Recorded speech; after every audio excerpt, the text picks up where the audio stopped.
بسم اللہ الرحمن الرحیم۔ حدیث شریف میں ارشاد فرمایا ہے کہ جس جگہ سورۃ بقرہ پڑھی جائے وہاں سے شیاطین اور جنات اور ضرر رساں مخلوقات بھاگ جاتی ہیں۔ بہتر ہے کہ مومن کے گھر میں، کارخانے میں، دکان اور فیکٹری میں، زراعت اور تجارت کی جگہ میں سورۃ بقرہ پوری نہ ہو تو کچھ حصہ پڑھا جائے۔ اس کے 3 طریقے ہیں۔ اعلیٰ و افضل تو یہ کہ روزانہ ایک بار مکمل سورۃ بقرہ پڑھی جائے اور اس کے بعد دعائے خیر و عافیت مانگی جائے۔ اس کے فوائد 100% ہیں۔ حدیث کا اصل مدعا یہی ہے۔ بہتر ہے کہ گھر، فیکٹری، کارخانے میں پڑھتے ہوئے ایسا انتظام ہو کہ تمام کمروں میں آواز پہنچے۔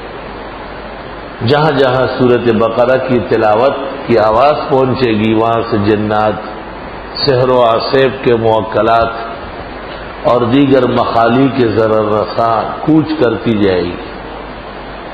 یہ بہت عمدہ اور اعلیٰ طریقہ ہے۔ بے شک مشکل ہے، 2 پارے 6 رکوع ایک نشست میں پڑھنا غیر حافظ کا کام نہیں ہے، گھنٹہ ڈیڑھ لگے گا، لیکن کام کروڑوں اربوں کربوں کا ہوگا۔ دوسری صورت یہ ہے کہ روزانہ تلاوت ہو سورہ بقرہ کی، کبھی 2 رکوع، کبھی 4، کبھی 6، کبھی 8، جیسے جیسے اللہ توفیق دے، اور انشاءاللہ اس کی برکات کا بھی انکار نہیں ہے۔ یہ کہا جائے گا کہ آج سورۃ بقرہ پڑھی گئی ہے۔ اور تیسری صورت یہ ہے کہ اول بقرہ و آخر بقرہ، شروع میں مفلحون تک اور اخیر میں آمن الرسول سے اخیر تک پڑھ لی جائے توجہ سے۔ بہتر ہے کہ آواز سے ہو اور پھر دعا مانگی جائے۔ اس کا بہترین وقت سورج نکلنے کے بعد دوپہر مکروہ وقت سے پہلے پہلے۔ ان اوقات میں شیاطین پھیلتے ہیں اور وہ مختلف ڈیوٹیاں سنبھالتے ہیں اور تعویذ گڑنے والوں کی مدد کرتے ہیں اور لوگوں کو ضرر نقصان پہنچانے کے درپے ہوتے ہیں۔ تو نصف النہار سے پہلے پہلے یہ خیر کے اعمال مکمل کیے جائیں۔ ایک عمل جب آپ شروع کریں تو اس کے تذکرے لوگوں سے نہ کریں، اس کا پردہ کرائے، ستر کرائے۔ جب آپ کو فوائد و برکات نصیب ہو جائے اور ممکنہ مسائل حل ہو جائے اور آپ کی پیچیدگی و مشکلات دور ہو جائے تو ایک عرصے تک اس عمل کو شکر کے طور پر جاری رکھیں۔ جب آپ کا دل مطمئن اور تسلی ہو جائے، بے شک اب آپ آگے کسی کو اجازت دے سکتے ہیں اور واقعات بھی بتا سکتے ہیں اور فوائد ہوں گے۔ آپ کے روزہ مبارک کے پاس ایک جگہ خالی ہے کیا؟ یہ جگہ حضرت عیسیٰ کے لیے؟ وہ جی ہاں، حضرت صلی اللہ علیہ وسلم کے روزہ مبارک کے پاس 2 جگہ خالی ہے، 2 قبروں کی، عیسیٰ علیہ السلام کے لیے اور امام مہدی کے لیے۔ عورت اگر اعتکاف میں بیٹھی ہو تو اپنے شوہر سے مل سکتی ہے، وہاں شاوش آنا جانا تو ہو سکتا ہے، خاوند اس کے پاس آئے، بات چیت کرے، گھر کے دیگر خواتین اور بچوں کو بھی ہدایات دے سکتی ہے جو معتکف میں آئے، لیکن خاوند اس کے ساتھ بہت زیادہ دیر تک نہ ملا کرے، کہیں ایسا نہ ہو کہ اس کا اعتکاف ٹوٹ جائے۔ تراویح کے 2 رکعت ہمیں نیت نفل کی ہو، بس تراویح جاننا ہی نیت ہے، اور کسی نیت کی ضرورت نہیں ہے۔ دل سے یہ جاننا کہ میں نماز تراویح پڑھ رہا ہوں، یہی نیت ہے۔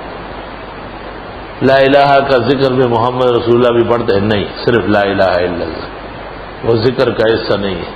کرسچن یا عیسائی جس برتن میں کھائے اس برتن میں مسلمان کا نہ کھانا بہتر ہے، کیونکہ وہ اکثر گندے رہتے ہیں۔ جب آپ پر وحی نازل ہوئی تو اس وقت کیا کیفیت ہوئی؟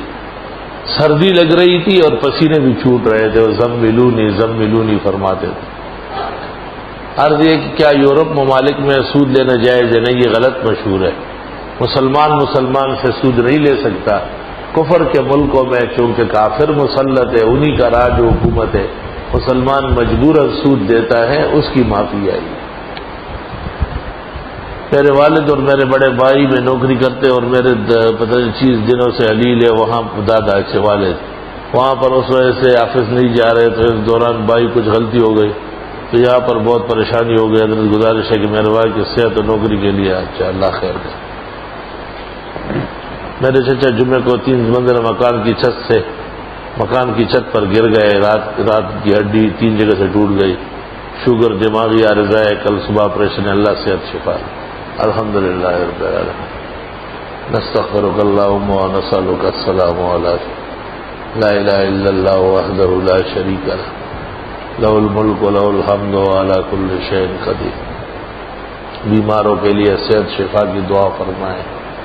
جن حضرات نے اپنے بیماروں کے لیے، تکلیفوں کے لیے، پریشانیوں کے لیے، دعاؤں کے لیے لکھا ہے، کہا ہے، اللہ ان سب کو شریک اجر فرمائے اور ان کی تمام پریشانیاں اللہ تعالیٰ دور فرمائے اور ان کی اور ہماری اللہ دعائیں قبول فرمائے. بیماروں کو صحت شفا عطا فرمائے. ہمارے ہمایوں کی ٹانگ میں بھی تکلیف ہے، ان کے لیے بھی صحت شفا کی دعا فرمائے. صلی اللہ تعالی علیہ وسلم.